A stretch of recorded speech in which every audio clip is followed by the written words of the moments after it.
Okay, welcome everyone. Welcome to the Psyched Soul podcast. Disclaimer that we are today having a conversation that is for educational purposes only, and we do not in any way, shape, or form condone the use of illicit substances or partaking in any illegal activities. We're here to talk about what it looks like to live an epic lifestyle through psychedelic integration. Current world events got me thinking about how peace is such a core concept of psychedelic integration. I've written a couple of articles about it that you can find them on my blog on my website, psychedsoul.com. And in the previous episode of this podcast, we talked about peace and peyote, and how I discovered in that ceremony that I had about how we are able to resolve internal conflicts as individuals. And of course, that is the key to collective liberation. And in that episode, I mentioned meeting a woman by the name of Eva Dalak, which in that conversation that we shared, as I shared in that episode, introduced herself in our connection as a peace activator. And Eva, you are a peace activator, a woman's empowerment coach. You identify as a Palestinian Muslim person that also had bringing in a Christian school. So you obviously carry a multitude of identities. I would love to hear from you a little bit more about who you are in your own words, so we can get a window into your soul. Thank you, Shiri. Thank you very much. Happy to be here. So I'm Palestinian. I grew up in Israel and studied in a Christian school, lived most of my life in Africa, actually, working for the United Nations, European Union, World Bank, and other international organizations. And that's kind of my background until I met spiritual psychology, which kind of transformed my life upside down in a way that it enables me right now to do peace activation, holding space on a weekly basis since October 7, actually, 27 we started, for both Palestinian and Israeli and anybody else who feels triggered, annoyed, shamed, upset about what's going on. And we just had a call right now that was very significant. I like to say I'm a peace activator rather than peace activist, because I feel like as a peace activist, I fought for peace, we fight for peace. And I feel, or at least my understanding has brought me to the realization that I need to feel the peace inside of me to activate it outside. And the reason why I started this journey was because I was very triggered by the Palestinian-Israeli conflict. And when I was studying in spiritual psychology at the University of Santa Monica, I asked my teacher, Dr. Ron Holnick, this is all good in Santa Monica. It doesn't apply in Israel, doesn't apply to Palestine. I get triggered every time I go back, and I feel like I don't have the right to be there. I don't belong. And we still don't have a Palestinian state. And he said, well, he introduced me to a dear friend of mine right now, Dalit Eliyahu, and he said, activate peace. Rather than fight for peace, activate peace, do peace activation. And what that means is that you need to feel the peace inside of you when you're upset, because understand, where does this upset come from? What is the responsibility that I have in my own choices, in my own projections, in my own judgments? And so from this discussion 10 years ago, Dalit and I came together. We did spiritual psychology. She studied before, like 10 years before me. And she actually teaches spiritual psychology in Hebrew in Israel with Mastery Lechaim. And we started doing workshops together, mostly for Israeli Jews. But there's some Palestinians sometimes that come, mostly Palestinian that we call Israeli Arab, but Palestinian citizen of Israel. And the main purpose is actually to understand that we are creating this reality. And that was also the discussion that I just had on our weekly call, is how much we're all actually manipulated. We're manipulated to feel fear and separation from the other. And when you mentioned psychedelic, I think that's what psychedelic brings us. They connect it to the one. They connect us to the fact that we're all one, we're not separated, beyond this polarization, beyond this identity of Palestinian, Israeli, Muslim, Christian, Jewish, whatever that is. We understand in this one field how we're connected and how everything is embedded together. And so in my peace activation call, I really invite people to embrace their identities and understand that by embracing my identities, what I hear and what I say and what I want to stand for is who I am in my full potential, Hmm. i.e., being Muslim, Palestinian, Israeli citizen, Belgian citizen, living in Costa Rica, a mother, a wife, a partner. None of this identity is separated. It's all together. And so when I'm embracing my identity, then I can meet you where you are at and embrace your identity rather than feel that your identity as a Jewish Israeli is a threat for me. And that's what we do with one whole piece, with the lead. We invite Jewish and Palestinian to really feel how it is to be whole within. So a lot of the work we do in Hebrew only with Jewish Israeli, actually. And I do some work only in Arabic with Palestinians. And I feel it's important to do it in your own mother tongue because that's your feeling, the way Hmm. you express your feelings. Hmm. And so that's kind of in a nutshell where I come from, what I do, and why I do it. Yeah. Amazing. Do you remember the first meeting that we had over at our mutual friend Ashley's house? Yes. It was such a pivotal moment, I think for me for like all of the year of 2023, right? And this is, I do remember that we shared a conversation about identity specifically, Yes. Yes. because we both carry, we call it multidimensional identities, I think. Mm-hmm. Um, I am Israeli born, but my parents are Iranian, Jewish, and they grew up in Iran, at a time where they experienced really grave anti-Semitism by the locals in Iran, and that is one of the reasons why they fled Iran to Israel. And and then they immigrated there, and then we immigrated to the United States, and then they went back to Israel, and I came to Costa Rica, and we're both, you and I, we learned around that table that we are in service to consciousness, and we're writers, and we have children, and we just communicate, just connected over the shared experience of being a Mm-hmm. human that does carry multi-identities.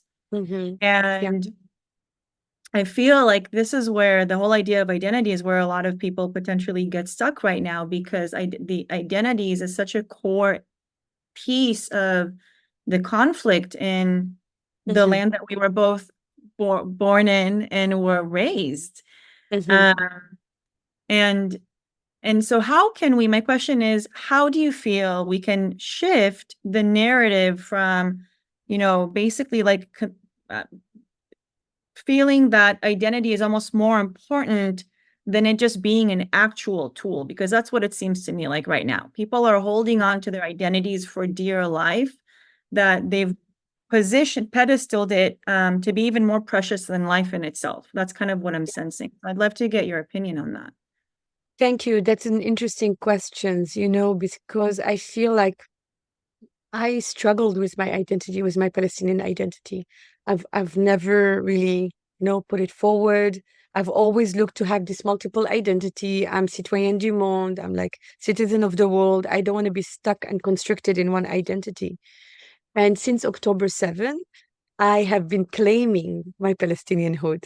I've been like, no, I'm actually Palestinian and I'm actually Muslim and I'm actually this or that because I really wanted to break the stereotype around what it means to be Palestinian, what it means to be Muslim, what it means to be educated, what it means to be an empowered woman. All of these boxes that we're pushed against. And I feel like what happens in in Israel and Palestine and elsewhere in the world, in many conflict areas.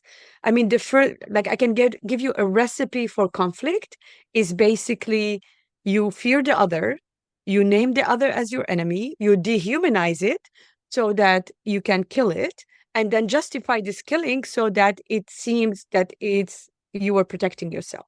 And that's basically what's happening here. And so, and it happened elsewhere. It's not just like a special recipe for Palestinian or Israeli. It's not, you know. And part of the reason why I worked in Africa was that I was so charged emotionally. I couldn't work on the Palestinian-Israeli conflict because I felt triggered and I felt deep injustice and hurt that I couldn't actually really move beyond. And when I started studying spiritual psychology, I understood that this is something that I have to resolve within me, but also to go and see somewhere else. How do other conflict do? Why do people fight? How do other people fight? Because it seems like with the story, the narrative that the Jewish is the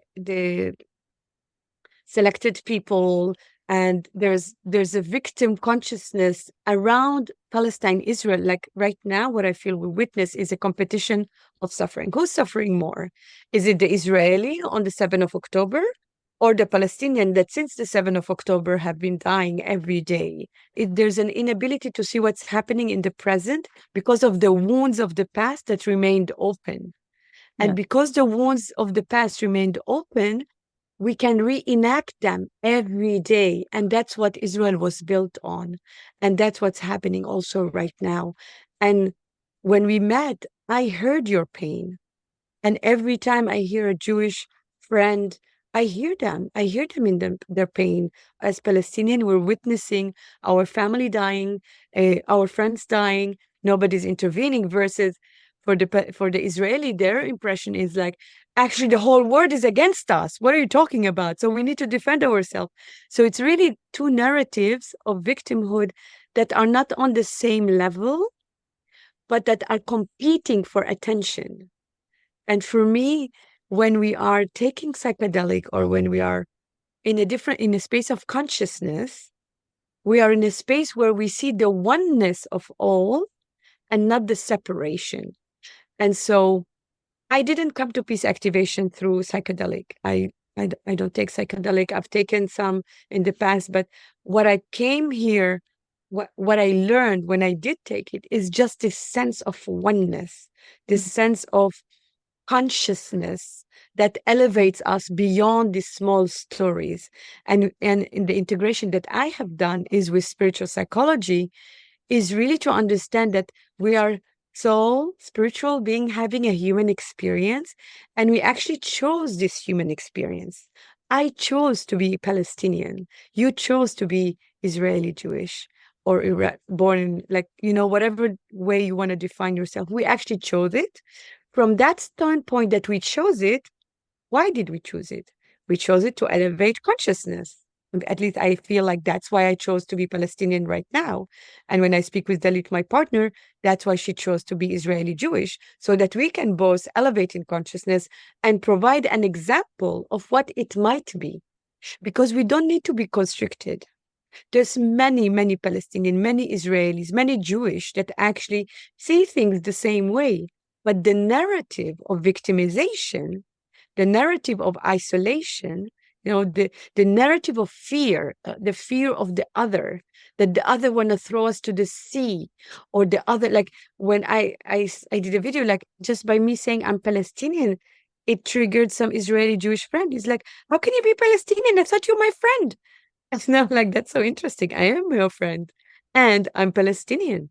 It's like my son saying, how can you be a mother, the mother of my brother, or you're only my son? We're not. We're multiple identities. And it's actually me embracing my identities that enable me to embrace other people's identity and not be triggered. That's what I teach. How can you hold peace within you when the other is confronting you on your wounds, and you're still able to hold space for them? And you're still able to hold space for your own wounds and seeing what's happening in the other. Because for now, That's my invitation for Israeli Jewish. And that's a lot of the talk that I'm participating in. How can, for example, me as a Jewish Israeli person, I'm not, but let's imagine I'm a Jewish Israeli person. How can I, in the wound that is open, the wounds of my narrative, of the anti-Semitism, being pushed, being hated, how can I right now see that what's happening in Gaza is not just about eliminating Hamas, because it's not even touching Hamas. It's touching people, touching a huge amount of people and families and friends. And, I lost my family there as well.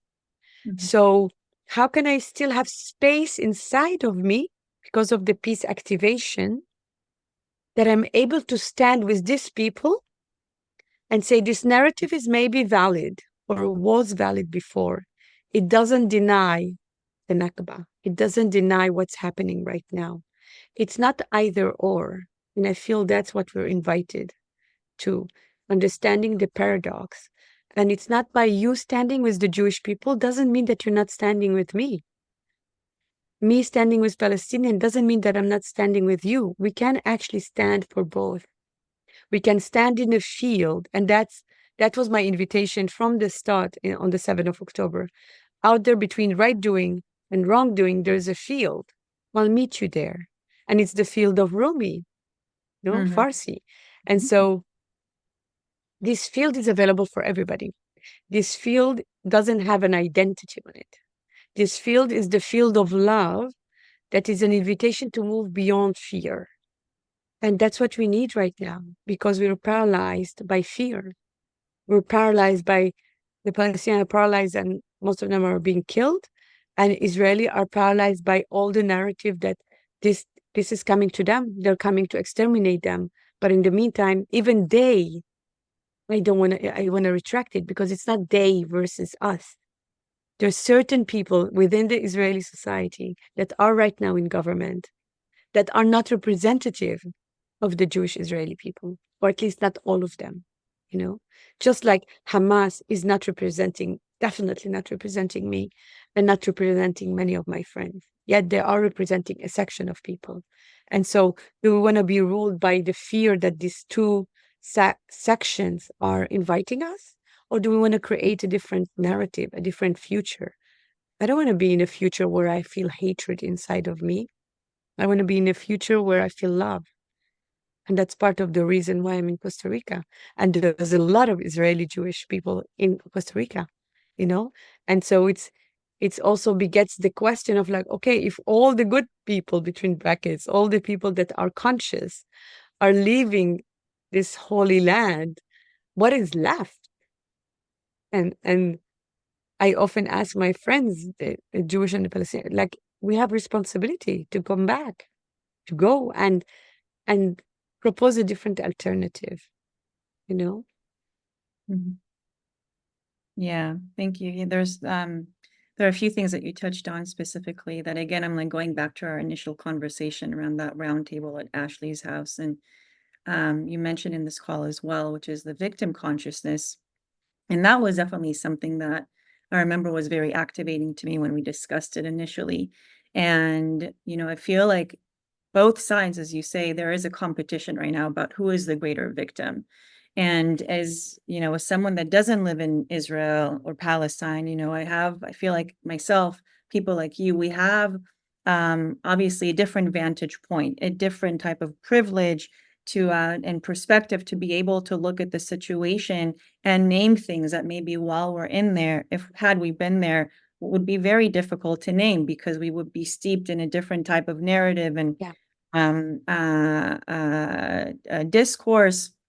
And yeah, I think it is important as people who have that vantage point, as you said, if there is, there is a competition, but even as leaders, we have to name that one side, quote unquote, or one people's pain is not different from the other person's pain. Pain is pain. I don't think there could be a quantification of pain. The Palestinian people are in pain and suffering. The Jewish Israeli people are in pain and suffering.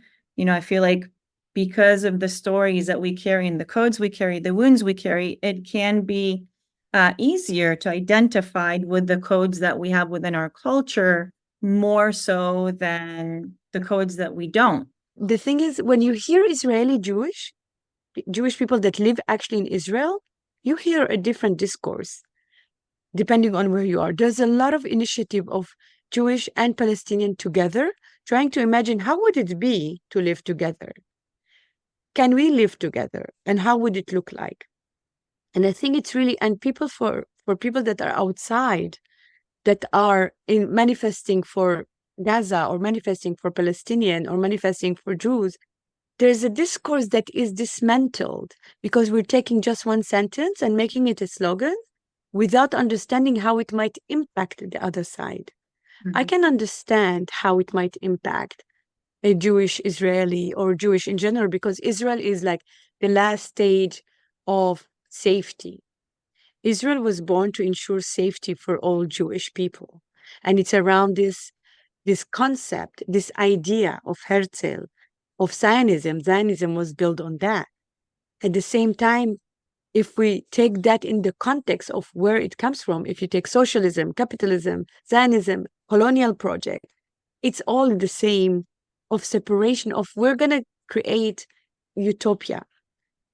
But if we're creating utopia without taking into consideration how it's impact people, regardless, I'm not even talking about Palestinian Israeli, how it's impacting people in their daily life, we're trying to take an intellectual idea and impose it on people. And to impose it on people, we need to take a narrative that would justify violence, because that's the only way where we can commit atrocity with full backup of the people. Otherwise, nobody want to commit atrocity, regardless whether it's Palestinian, Israeli, Jewish, Muslim, like no human want to commit atrocity. They commit atrocity from the feeling that they are betrayed or that something wrong was done to them. And so they do wrong. And so then we're in a competition of like, who did the first wrong, you know? And so for me, it's like, let's get out of this discussion. Let's get out of this like competition of like, who did the first wrong and who's wrong right now. I think we're all wrong and we're all right. Like, I cannot negate your feeling of unsafety. I cannot, in the call that we hold on a weekly basis, we had one Palestinian participant that was sharing about his daily life right now. And he was saying, I can't leave. I'm afraid to be shot. And then we had another Jewish Israeli that is living actually in Costa Rica. And she said, I don't feel safe. I don't feel safe. I know nothing is happening around me, but in my identity as Jewish, as Israeli, I don't feel safe when I hear that, And so I feel like we need to understand that sense of safety and real safety are actually the same. We cannot deny someone's sense of safety on the safety of the other. And that's the key. That's what we're missing. Her sense of safety or your sense of safety is as valid as the sense of safety of someone that is under attack, because that's where you go to in your psyche. And so we want to invite people to move out, to feel safe enough inside so that they can create space outside, not to dehumanize the other or attack the other. And I think that's the challenge. The real challenge is not to decide, is it going to be from the sea to the river? Is it going to be have the sea here and have the river? Is it going to be up or down? Which part is Israel? Which part is Palestine? That's what we've been trying to do for the past 75 years. It didn't work. We still don't have a state. I think what we need to deal with is, and that's why another Palestinian leader was saying, we have responsibility we're being asked to deal with the trauma of the Jewish people, but nobody's dealing with the trauma of the Palestinian people. And right now we're hearing more and more Israeli Jews saying, we have to deal with the trauma of the Palestinian people. And I think when we understand that we're trauma responsive, and I really like this word, trauma responsive, we understand that there's something about the trauma that is reenacted right now. What we're living right now is reenacting the trauma of the Holocaust for the Jews. And we cannot deny it, even if we feel that this is what's happening right now in Palestine. We have to take that into consideration, that that's what's happening. That's what they hear. They don't hear the story of what's happening, what's the IDF is doing in Gaza or in the West Bank. They're hearing Hitler and what's happening. So they're like in completely different reality that justify the current reality. So you're basing your present completely on the past. And that there's no freedom there. There's no freedom, there's no space, there's no peace. You don't want to be there. Nobody. But that's where we are. And so for us to understand, especially the supporter of Palestine, the supporter of freedom for Palestine, is to understand it's freedom for all. One freedom cannot come at the expense of the other. One justice cannot come at the expenses of other. Everyone, whether you're Jewish, Israeli, Palestinian, Muslim, Christian, you all have the right to live. We all have the right to live, and to live honestly, like with respect, with dignity, with integrity. And it's with this that we can then engage in peace activation. Raise your hand if psychedelic medicines have changed your life. Raise both hands if you are a cisgender female that wants to serve in the psychedelic renaissance as an integration coach, a healer, or a psychedelic therapist, but have no idea where and how to begin. Soul Sister, welcome home to the Psyched Souls Integration Coaching Certification Program for Visionary Women, our best-selling 6-month professional training and personal development program where you get to dive into your own integration practice way beyond meditation and journaling, all while getting certified as a high-caliber psychedelic integration coach and guide. In our iconic program, you do your work through an experiential, creativity-centered, and system-disrupting transformational vortex that is grounded in proven methods and expert-level technologies, preparing you to take root as a psychedelic leader in your community. You have full intention to participate in this revival, and we provide you with the know-how, with the tools, and with the full body confidence to create it. So, if you are a psychedelic-informed woman with a huge heart of service that is ready to get off the fence and unapologetically step out into the world offering psychedelic support, stop playing small, take a leap into your soul-aligned, paradigm-shifting service career in the psychedelic revival and help spread more light consciousness in the world. Learn more and apply at psychedsoul.com/training. I feel like our conversation so far is kind of somewhat of a microcosm of other conversations that are happening in the field, in the way that there seems to be a tendency, of course, to begin naming all the things that happened across history that are happening because, of course, each person feels the responsibility of speaking up and expressing, what they've been through, what their people are going through. But then I feel, or advocating for our people, but then I feel that at least it's always seems to me since the beginning of the war, like in every online interaction, like all these like quarrels that I see on Facebook, the list of facts go on and on to a point where people, again, forget that this is exactly what got us here in the first place, all this quarreling.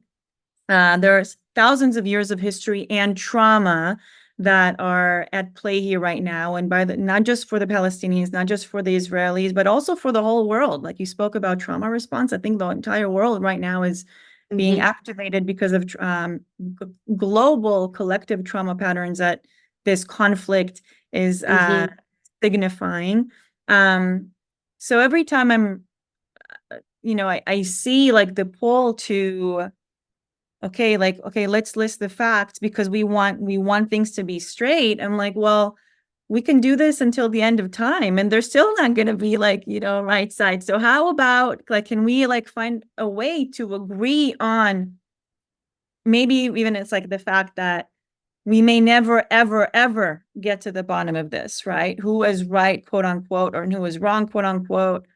So can we agree to just put that aside and again, and try to find a way forward? Because this is what we all want. At the end of the day, I believe that at the end of the day, everyone wants to live in peace. I mean, who wouldn't, who would not choose peace over like what is happening right now? And of course, maybe peace looks different to different people, but you know, to live as a sovereign being in safety, be in freedom, have your rights, have your dignity, and just live life peacefully with your neighbors. Like, that's what we all want. So what could that look like to move towards that, you know, while naming the pain? How can we move towards this new paradigm that we are attempting to create, that we're moving towards? What do you think about that? Well, see, I think the way forward is to understand that we need that the past, whatever happened in the past, has impacted the present, and we have a choice. Either it will impact the future or not. Either our past is defining our present and future, or our past is a lesson that we learn from, and we gather these lessons learned and best practices and worst practices, and we create in the present a better future for us. And how does this future look like? And for me, and that's what come up in a lot of the Zoom right now, is that the Israeli society and the Jewish people have lived in a 75 years of denial of what's going on next door. And that's why October 7 was brutal. And so the question begets is like, what's happening in a lot of the Zoom is like, okay, what actually happened? Tell us what actually happened. And you see a lot of videos of Israeli Jews like, I had no idea. This is a wake-up call. I didn't know that in my name this was happening, etc., etc. So there's different segments of society that are awakening. There's different segment of society that were aware and like want to just move forward. And there's different segment of society that is just like out of there. And I think what we want to create is not just a vision for Palestine, Israel.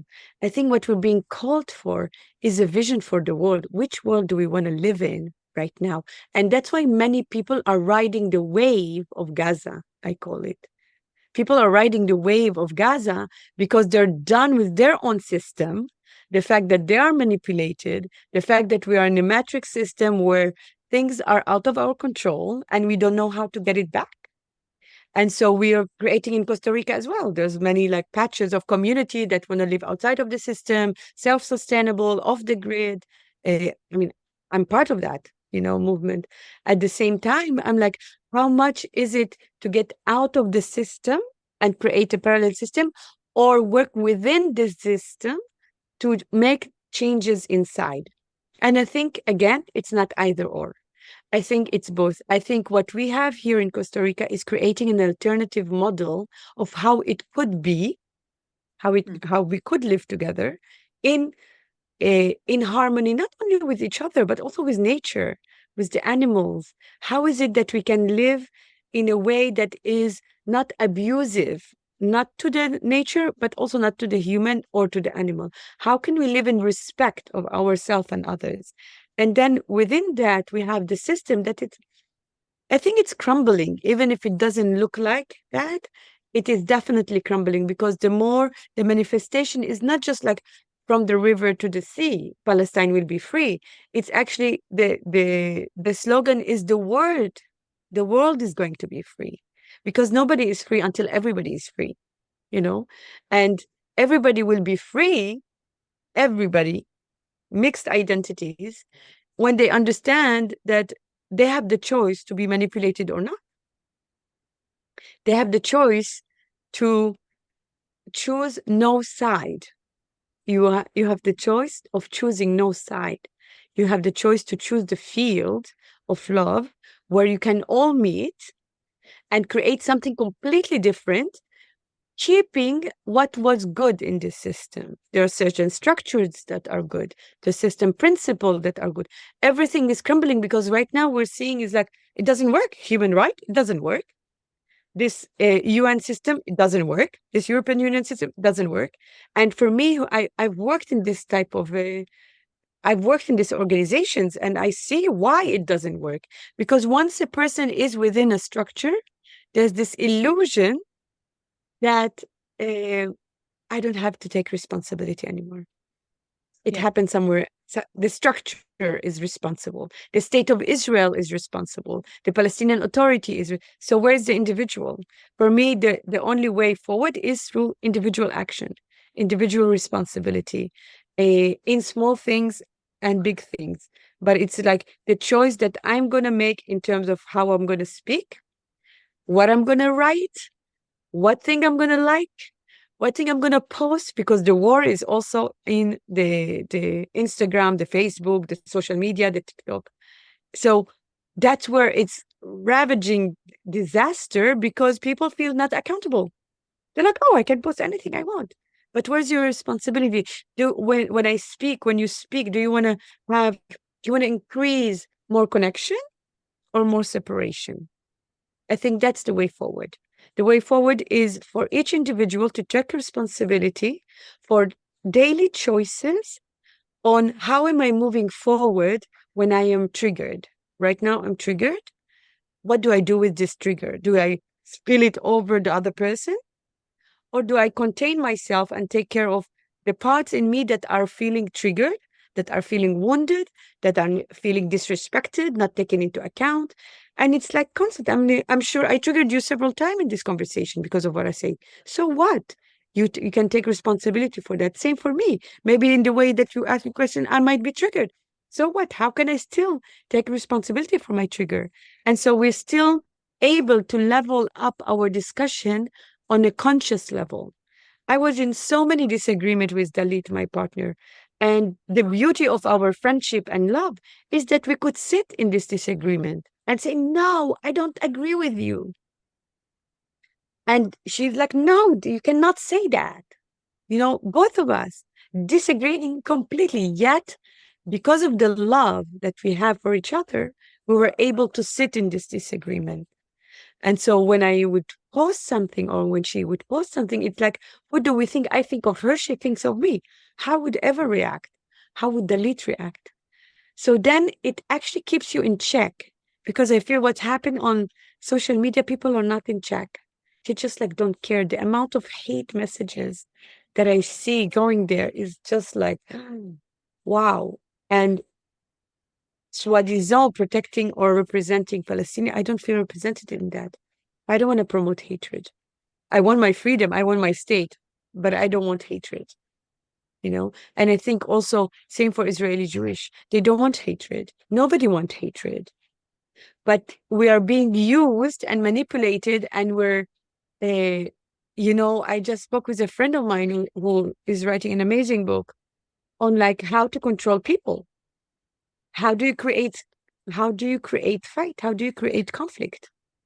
And it's really interesting how she breaks it down. And I really love it, because in a way, it's really what's happening right now. The thing, what happened the 7th of October, amazing scenario. It's an amazing scenario to justify what's happening right now. And nobody even knows where it's going. You know, it's like third month, and we still don't have the hostage are not out. Hamas is just getting stronger, and more people are being killed. So what's really happening here? People need to start asking. Are we really going after, like, are we after what they say they're after, or is there another scenario here? There is. Clearly there is. And so in between, who are being left out is the people that truly want peace, the people that truly want connection, belonging, that want to move forward.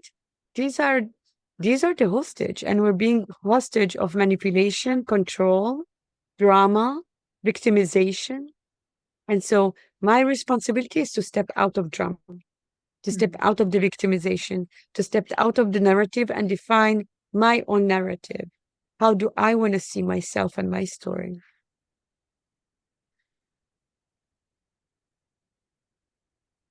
Beautiful, yeah.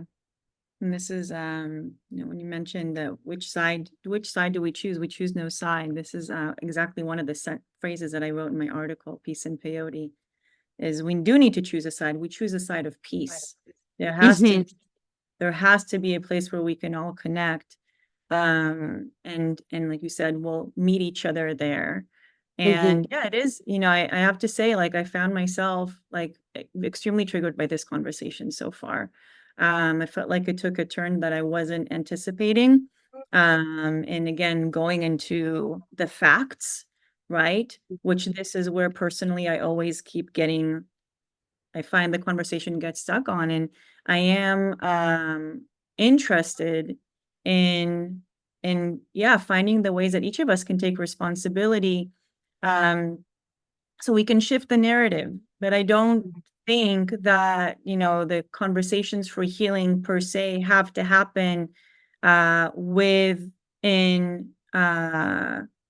dialogue with other people. I think first and foremost, a lot of the healing or the triggers investigation can happen individually, so we can arrive to the table at a place where we are able to, to uplift a discourse. And, this is something that I'm still contending with, to be very honest.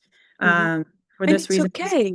posting on I social feel like media. Yeah, I stopped posting on social media because I have noticed that every time, and it doesn't even matter if the intention is peace, like a picture of a child that looks from an Arab descent and a picture of a child that looks like they're from a Jewish descent. You put that together, even that was one of the most triggering posts I think that I've ever posted on my feed. Like, everyone was on fire because of an image of what I thought was peaceful, yeah. right?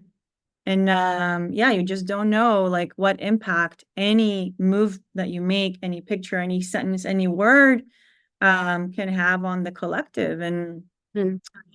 so how can we, right? How can we, knowing that, being aware of that, being aware that there's always a potentiality for creating more splitting in someone's field, potentially, who knows? How can we show up to these conversations in a way that does ultimately bring peace? I think coming from the heart, really, like it's as simple and as complicated as that. Is really showing up with authenticity, vulnerability, and a huge amount of compassionate self-forgiveness. And that's why I say, when you're like, I was saying, it's okay for you to be triggered. It's okay for me to be triggered. It's okay for us to come to show up publicly with the amount of pain we're currently having. You know, that's the only way we can hear each other. And you know how they say in psychology, if a person repeats the same thing over and over and over again, it's because they don't feel heard. And I think that's why we keep coming back. Let's go back to the fact. But remember, the fact is in 1948, but things happened before 1948. It happened way beyond, you know? And so it's true. Where do we end? Where do we start and where do we end? I think we start and we end with the personal story without perceiving the personal story as a negation of my personal story. The way when we met at Ashley, I had a lot of compassion for you, and I still do. Not only for you, because for many of my Israeli friends, because I grew up in Israel. I understand this culture very well. I understand the symbolism of things. I can read in between the lines. And so I can hear why you would be hurt. And at the same time, because I'm Palestinian, I also understand this culture. And I understand why they would be hurt. And for me, my prayer is like, oh, I pray for grace. It's like, they're both hurting. It doesn't matter why. Really, it doesn't matter why you hurt. Doesn't matter why I hurt. I hurt. You hurt. And that's for me the meeting in the heart. It's like it's not gonna be, it's not gonna help me that you tell me the long list of wounds and wrong I did to you. Nor will it help you that I give you a whole list of the wrongs you did to me. But if I hear you and if you hear me in my pain without negating it and without attaching to it immediately your pain, then we can meet in that field. And I think what happened till now is like, it's as if Palestinians didn't have the right for their pain without attaching to it the Israeli pain. No, it has the right to exist independently. Like, and yeah, it happens to be that certain Jewish people have caused this pain. And we cannot deny that. It happened. At the same time, are we going to take all the Jews and all the Israeli that they caused all the pain for the Palestinians? No, there were other actors. There were the Arab countries, there was the states, there was like so many components. There's the Great Britain. So we're not going to take just like one piece and say, you are responsible, you are to blame, you are to blame, you are to blame. Impossible. However, we can come to a place where like, can we take a breath together and understand that my hurt doesn't deny your hurt? And all I want right now is for the killing to stop. I want the war to stop. And same for you. You want the war to stop. Regardless of, you want the hostage to go back. You want, like people in Israel, they want to go back to normal life. Is there even normal life? Palestinians want to go to normal life without the occupation. They want to be able to open the door and go out without being killed, without having to go through a checkpoint that is justified because the Israeli have a sense of insecurity. That's not okay. And for every logical person, they would say, yeah, no, that's not okay. Of course not. I don't want that. But the way I would frame it, when it is being framed outside of this context of heart and authenticity and vulnerability, when it's being framed, I have to occupy these people because these people want to kill you. These people are trained, educated, and raised to kill you, to hate you. So these people, if they come here, then you won't exist. So understand, that's how we grow up. I mean, even me as Palestinian, being raised up in Israel, I grew up in this hatred of the Palestinian as wanting to come and come kill Israel, without this political consciousness. And so it's really understanding that politics, and a lot of people that come to Costa Rica, especially Israeli Jews, they want to detach from the politics. They're like, oh, headache, I just don't want to deal with it anymore. But the politics is the contract that we have as individual with our state. That's why I say I'm Israeli. I have an Israeli passport. And I'm Palestinian. I'm not going to negate the fact that there's the state that I'm carrying the passport its name is not Israel. It is. That's what enabled me to travel. At the same time, I'm not going to negate that this state came on the land of my ancestors, that my mom and my dad had to flee, and luckily their parents were able to come back. So, and that's the only reason why I'm not in Gaza and I'm actually right now still living. So we have to understand that it is that I go back, it's within, it's peace activation within. It's how am I able to sit inside of me with the grief without denying you your grief, that I don't need to compare. And please don't compare. Don't compare your grief, don't compare your victimhood, don't compare your suffering. Palestinians' right for existence can be just next to Israeli Jewish right for existence. And that's what we've been denying for the past 75 years. The safety of us all, not only Israeli and Jewish, Palestinian, is actually a freedom for all. Is the liberation, collective liberation will enable peaceful coexistence. And again, via the individual transformation, because it's all within us. We are creating this. And that's what we see in psychedelic. We connect the dots with nature. We're like, oh, it's a joke. Everything that's happening here is a joke.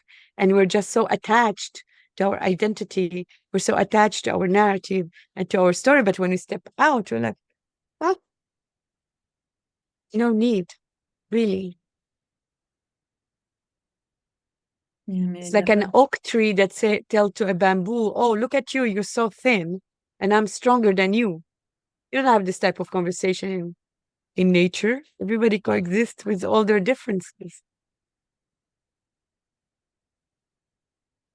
Yeah. One concept that we discussed also at the time was one of that we called it noble enemies, right? We both agreed that there's some type of a dharmic soul contract between the Israelis, Jews, Palestinian Muslims right now, which is playing out on one of the most sacred sites probably in the world, or at least a site that is considered sacred by many people, many nationalities, religions, and it's like a psychodrama that is playing out between two people that seems like they have chosen again to come to this planet at this time and battle out or play out a collective dynamic that that at the end of the day, again, it's a pattern that we have in the collective, and it's like we're presented that dynamic, and that's why the entire world is involved.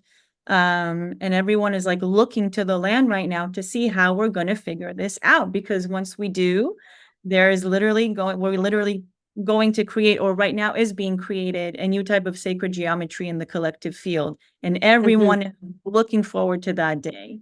And this is something that I hold within, I still hold, is a vision, a possibility. Again, I'm not exactly sure how this could happen, with the heart-to-heart conversations, the doing the internal work, the looking at the shadows. I think everyone involved right now has a lot of shadow work that they're going through. I definitely feel that, for the Jewish people, there is a lot of shadow work and a lot of deep stuff that needs to be looked at.